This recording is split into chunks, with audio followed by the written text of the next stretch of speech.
खुशामदीद। आज हम तारीख के उन औराक को पलटेंगे जिनमें एक बहुत ही कदीम और ताकतवर तहजीब की कहानी छुपी हुई है। एक ऐसी कौम जिन्होंने अपनी ज़हानत और हुनर से तारीख पर गहरे नक्श छोड़े। अच्छा, जरा एक लम्हे के लिए सोचिए, क्या ऐसी किसी कौम का तस्वर किया जा सकता है जो पहाड़ों के अंदर रहती हो? मतलब मिट्टी या लकड़ी के घर नहीं, बल्कि ठोस बुलंदो-बाला पहाड़ों को तराश कर उसे अपना मस्कन बना ले। सुनने में शायद अजीब लगे, है ना? लेकिन ये कोई कहानी नहीं, ये एक हकीकत है। तो फिर सवाल ये है कि आखिर ये लोग थे कौन जिनके पास ऐसी हैरत अंगेज महारत और इतनी जबरदस्त ताकत थी? चलें, इस राज से पर्दा उठाते हैं। तारीख इन्हें कौम समूद के नाम से जानती है। जी हाँ, समूद ये कदीम अरब तहजीब थी जो जज़ीरा नुमाए अरब के पुराने बाशिंदों में शुमार होती है, और इनका जिक्र हमें तारीख की कई किताबों में मिलता है।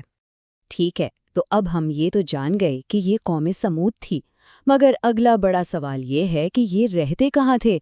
इनके बनाए हुए ये शाहकार आज कहाँ मौजूद हैं? वो जिस इलाके में आबाद थे उसे तारीखी तौर पर हिजर कहा जाता था। आजकल उसी जगह को मदाइन सालेह के नाम से जाना जाता है, और ये इलाका मौजूदा सऊदी अरब में वाक़ है।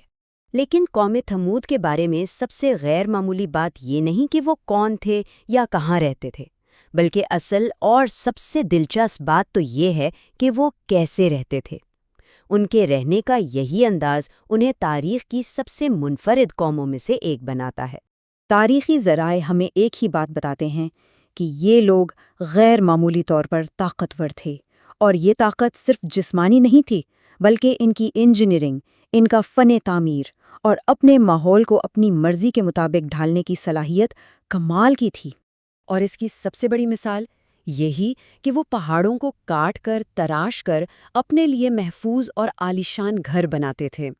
जरा उस हुनर और उस मेहनत का तसव्वुर करें जो एक पूरे पहाड़ को रहने के काबिल महल में बदलने के लिए लगी होगी। तो यहाँ आकर एक बहुत गहरा सवाल पैदा होता है।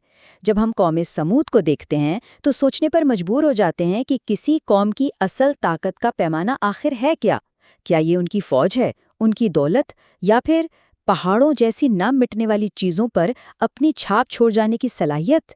ये एक ऐसा सवाल है जो उनके पत्थरों में कुंदे घरों की तरह आज भी हमारे जहनों में कायम है।